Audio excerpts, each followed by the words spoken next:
In the heart of the dense, forgotten forests of Eastern Europe lay the village of Dreval. Dreval was a place where the fog never lifted, and the sun's rays seldom pierced through the thick canopy of ancient trees. The villagers whispered among themselves about a curse that hung over their home, a curse dating back centuries, tied to a tragedy that had never been spoken of in detail. At the center of this curse was an old, decrepit mansion on the outskirts of the village. The mansion, once the grand estate of the Valoria family, now stood as a dilapidated ruin, overgrown with ivy and darkened by time. The villagers dared not approach it, especially after nightfall, for it was said that the spirit of Lady Eleanor Valoria, the last of her line, haunted its halls. Lady Eleanor had been wronged in life, and her vengeful spirit sought retribution in death.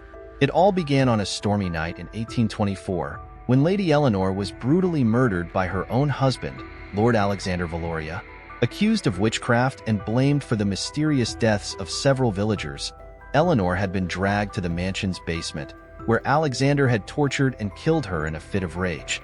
Her final screams echoed through the stone walls, mingling with the thunder outside, as she cursed her husband and all those who had betrayed her.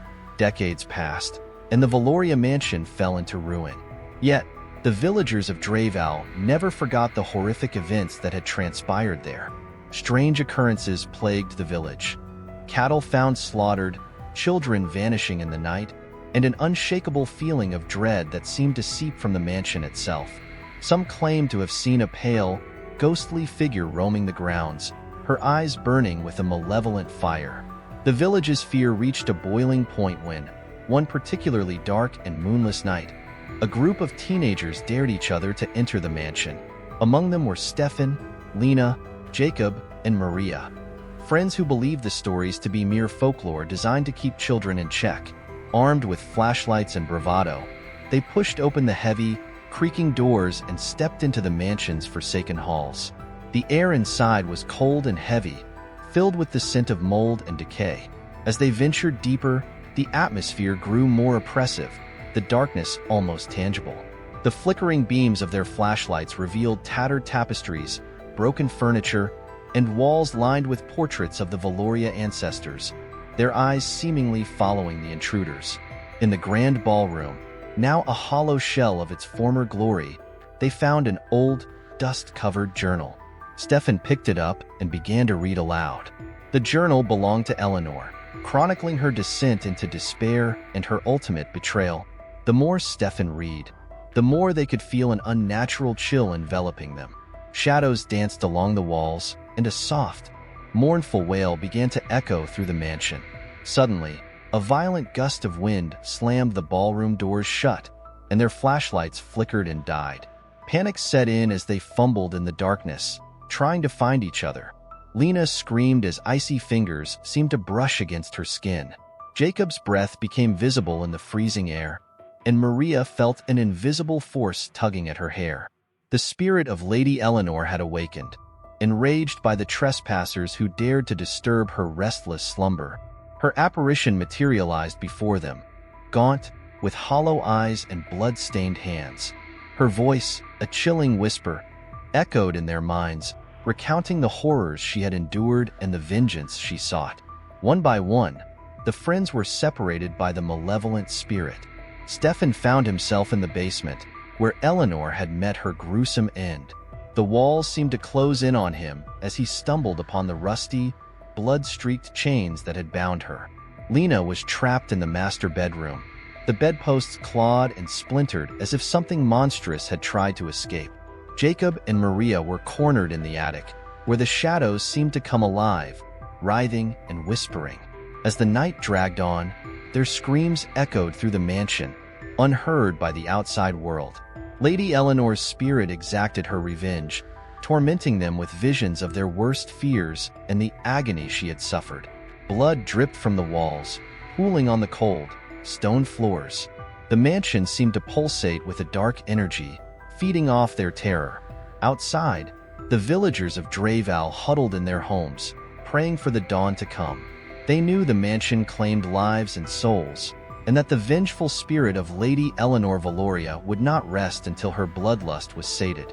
But in the dark, cursed heart of the forest, where the fog never lifted, no one could escape the revenge of the spirit.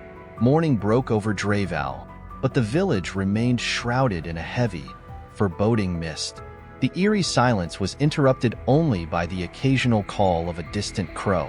Despite the rising sun, the atmosphere was thick with dread.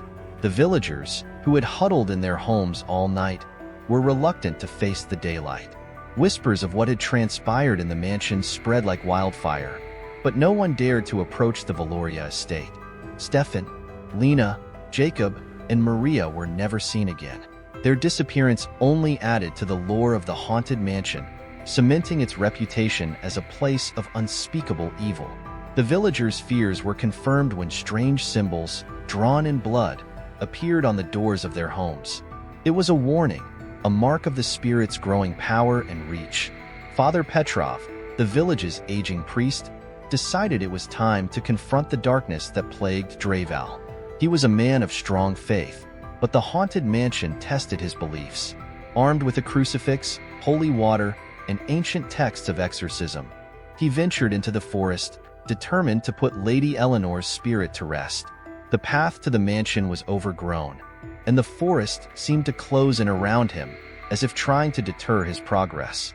Shadows flitted at the edges of his vision, and the temperature plummeted the closer he got to the mansion.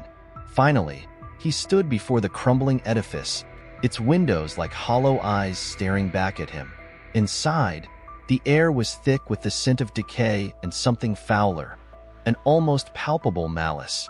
Father Petrov made his way through the darkened halls, the floorboards creaking under his weight.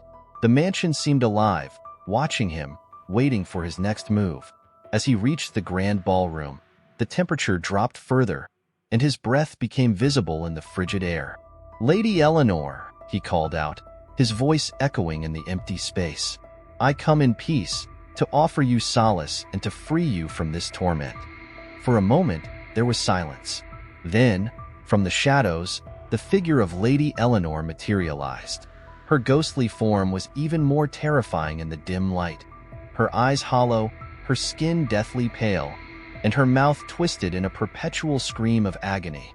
"Peace," she hissed, her voice a chilling whisper. "There can be no peace for me until justice is served." Father Petrov stood firm, clutching his crucifix. "What justice do you seek, my child? What must be done to end your suffering?" Eleanor's form flickered, her expression one of intense sorrow and rage. "My death was but the beginning. Those who betrayed me must pay. The blood of the guilty must flow, their souls damned for eternity." The priest took a deep breath, reciting prayers of protection. "Revenge will not bring you peace, Eleanor. Only forgiveness and redemption can release you from this cycle of hatred." Her laugh was a cold, hollow sound. "Forgiveness? There is no forgiveness for the damned. My pain is eternal, and so shall be their punishment." With a flick of her wrist, an unseen force hurled Father Petrov across the room. He crashed into the wall, the wind knocked out of him.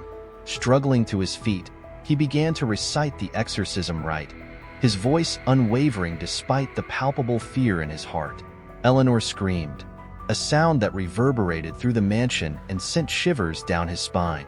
The walls trembled, and objects flew across the room, driven by her fury. But Father Petrov persisted, his faith guiding him as he confronted the darkness.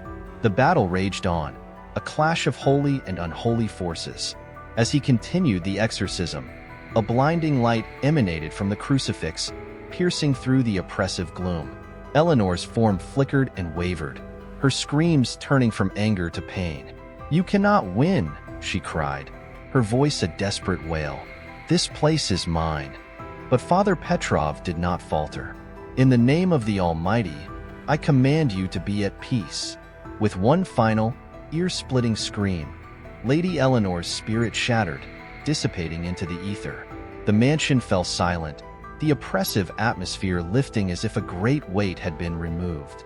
Father Petrov collapsed to his knees, exhausted but victorious. As he staggered out of the mansion, the first rays of sunlight broke through the fog, illuminating the once dark forest. The villagers, seeing the light and sensing the change, ventured out cautiously. They found Father Petrov at the edge of the forest, weak but alive. "The spirit is gone," he whispered, his voice barely audible. "Eleanor has found peace." But even as the village began to celebrate, a shadow lingered in the depths of the forest. Unbeknownst to them all, the spirit of Lady Eleanor was not fully vanquished. Her hatred and pain had left a stain, a dark presence that continued to lurk in the shadows, waiting for the right moment to exact her revenge once more. The villagers of Dreval took Father Petrov's words as a sign that their ordeal was over. They gathered at the village square, lighting candles and offering prayers of thanks.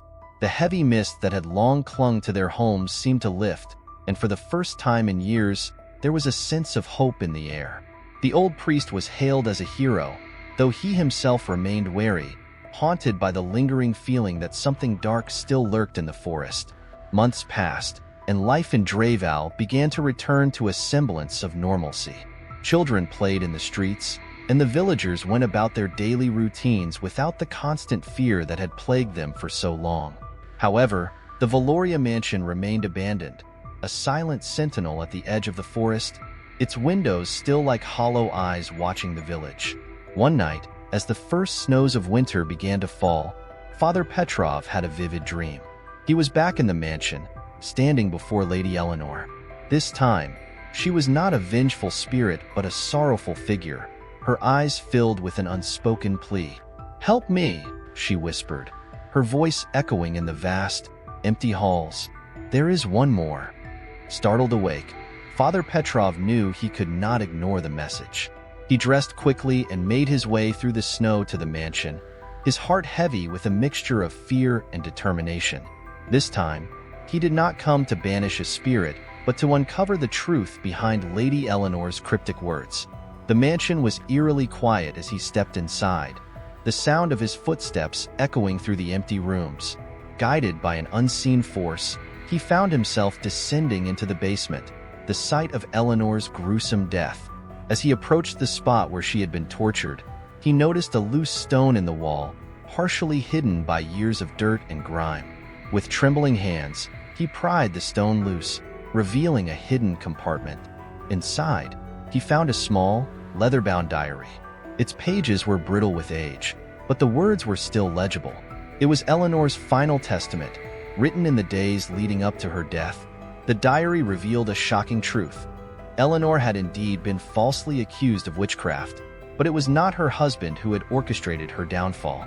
It was the village's mayor, a man driven by greed and lust for power. He had conspired with the village elders to rid themselves of Eleanor, whose influence and wealth threatened their control. Father Petrov realized the depth of the injustice that had been done. The true culprits had never been punished, and Eleanor's spirit had been tormented not just by her wrongful death, but by the betrayal of those she had trusted. Determined to right the wrongs of the past, Father Petrov returned to the village, the diary clutched tightly in his hands. He called a meeting, bringing the villagers together in the church. There, under the flickering candlelight, he read aloud from Eleanor's diary, exposing the truth for all to hear. The revelation sent shockwaves through the community. The descendants of the mayor and the elders who had conspired against Eleanor were filled with shame and horror at the actions of their ancestors. A collective sense of guilt and sorrow gripped the village as they realized the extent of the injustice that had been perpetrated. To atone for their forebears' sins, the villagers decided to hold a ceremony of atonement and remembrance. They would consecrate the Valoria mansion as a memorial to Lady Eleanor, turning it into a place of peace and reflection. Father Petrov led the ceremony, blessing the mansion and praying for Eleanor's soul to finally find rest. As the villagers gathered in the grand ballroom, now filled with light and warmth, they felt a change in the air. A sense of calm and tranquility settled over the mansion. The curse that had haunted Dreval for so long seemed to lift, and for the first time, there was true peace. In the days that followed, the mansion became a symbol of redemption and hope. The villagers tended to it with care, preserving its history while honoring the memory of Lady Eleanor. Father Petrov, though weary from his ordeal, found solace in knowing that the spirit had finally been laid to rest. And so, the village of Dreval moved forward, carrying with them the lessons of the past. The fog that had once shrouded their lives lifted, and the sun shone brightly over the forest. The mansion, once a place of fear and torment, stood as a beacon of the enduring power of truth and justice. Lady Eleanor's spirit, at last, found peace. Her story became a legend, a reminder of the darkness that can lurk in the hearts of men, but also of the light that can emerge when truth is revealed and justice is served.